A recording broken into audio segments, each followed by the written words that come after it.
আমি এরকমই চড়াই সবসময় খিচুড়ি রান্না করলে, এরকম টেস্টটা ভালো আসে। খিচুড়ি বসাই দিছি মাইখা চুলায়।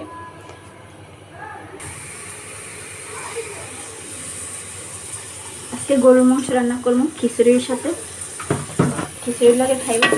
এটা নতুন পাইলা রাখছি, নতুন পাইলা রান্না করবো। এটা বলকাইতে আছে খিচুড়িটা।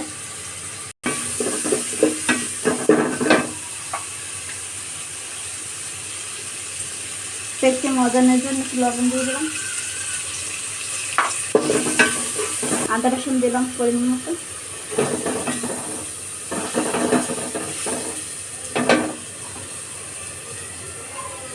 তারপর পানি দিয়ে দিলাম, তারপর হলুদ দিয়ে দিলাম,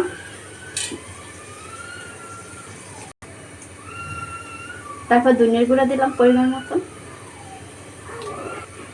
মরিচ বাটা অল্প দিলাম, মরিচ বাটা দিলাম অল্প পরিমাণ মতো। ভালোভাবে কষাইয়ে মাংসটা কষাবো।